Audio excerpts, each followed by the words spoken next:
Under the leadership of Wisconsin Rapids Mayor Zach Ruink, the city is taking the next step listed in the State of the City report. Later this summer, City of Wisconsin Rapids department heads will be learning a program called Lean Six Sigma, which is an efficiency program. In this segment, I'll be introducing the concept in an interview with Chris Spranger. He's an expert in Lean Six Sigma from Riverview Hospital, and you'll hear from Stevens Point Mayor Andrew Halverson about how their city is benefiting from the program. Chris, please define the program. Sure. Lean Six Sigma, although it sounds fancy, really lean, what it talks about is examining work processes from end to end. So it's not just the individual work task that one person might be doing, but all of the work tasks that come into play with satisfying a customer need. So with lean, what you're trying to do is reduce the amount of time it takes to turn around whatever you're trying to do, as well as the amount of resources that it takes to accomplish that. The city, I think, can benefit, and from the literature that I've read, most cities can benefit from starting with any permitting or licensing process, because number one, it's pretty visible to the citizens, whether you want a building permit, bartender license, whatever that might be. You come in with an application, and then usually it's days, sometimes weeks before you get that back. Well, the person that's coming in, it's obviously important for them to get that approved for whatever they need to move forward with. Again, if it's a bartender license or if it's a building permit, time is of the essence. So the City of Wisconsin Rapids can look at those work processes and say, okay, from when the customer walks in until they hand off their application or whatever starts that process, what are all the things that we do? What are all the handoffs? What are all the approvals? Where is this thing traveling, and why is it taking so long? This program isn't just geared towards government agencies. Riverview Hospital and Midstate are two local organizations that are currently going through the process. Chris, tell us a little bit about those organizations. This started, as you maybe know by now, the manufacturing industry many years ago, and over time have been perfected on the assembly lines through GE, Motorola, and Toyota. But recently, in the early 2000s, it moved into the banking industry with companies like Bank of America, and also into the healthcare industry, and one prime example of that is ThedaCare over in the Fox Valley.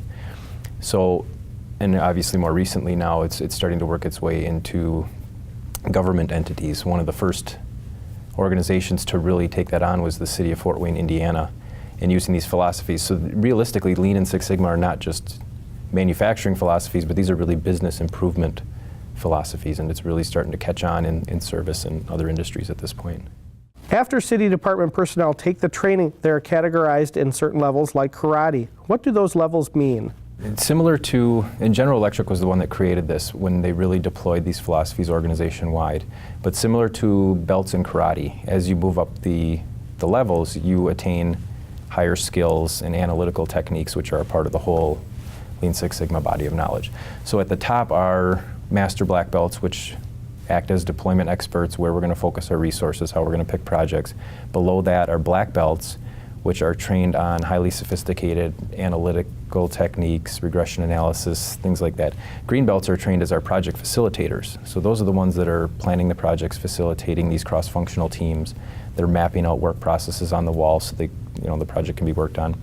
And then many organizations, as Riverview has done, creates a yellow belt level as well, where staff members get 2 days of training, which just tells those people and shows them the base tools in the Lean Six Sigma package, and gets them familiar to it and has them work through some activities so they can see how the process works.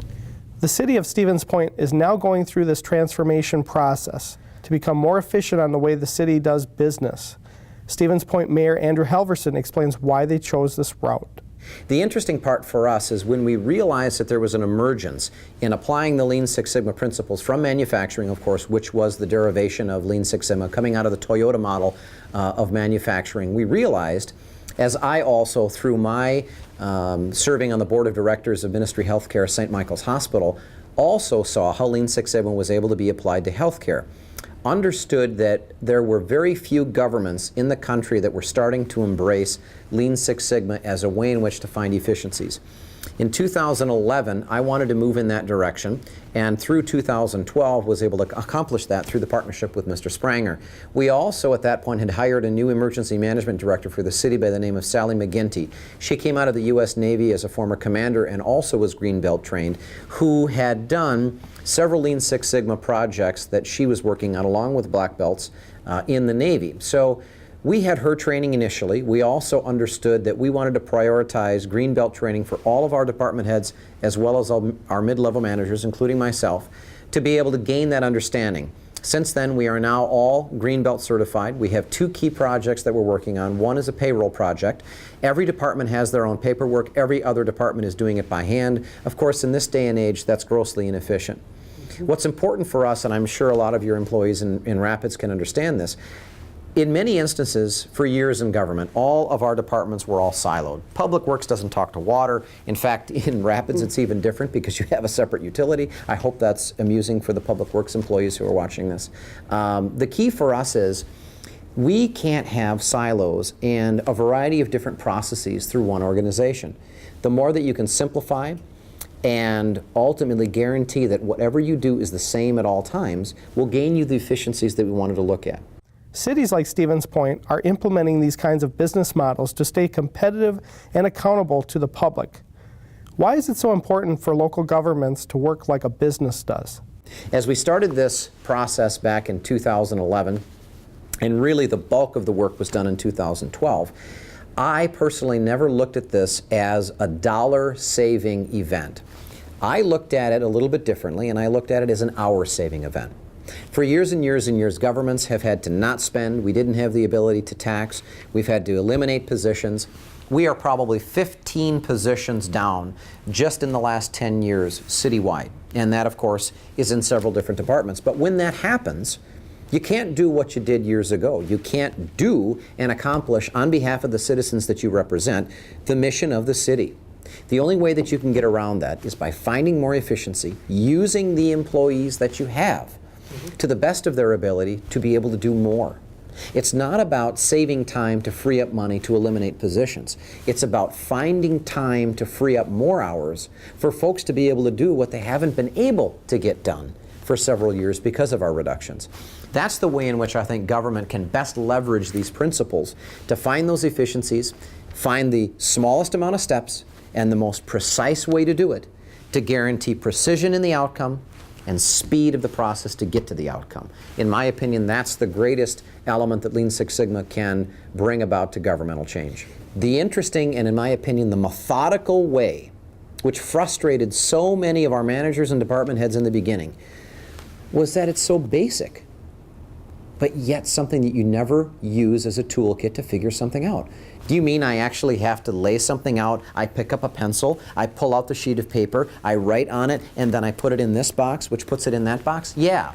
It's the simplicity of using those skills that shows you how many steps actually goes into doing something. Now that sounds like kindergarten work, but it's the simplicity and the methodical way that you lay it out that helps you see where there are pinch points, helps you see where there is at least the high likelihood of error, and then it shows you how you can simplify that process stream to ease up those steps and gain the precision of the Six Sigma component of the Lean Six Sigma principle. Make sure they understand it's not a taekwondo thing or a karate thing, number one. Everyone thinks that it is when you start to talk about green belt, black belt. Explain what Lean Six Sigma is. Lean and Six Sigma are 2 different principles. They're used interchangeably all the time and sometimes wrong. Six Sigma, for those of us who have had the wonderful joy of studying statistics, understand that as you go out on your bell curve, the sigmas that you go out eventually to Six Sigma notations and those standard deviations, when you get to 6, is perfect.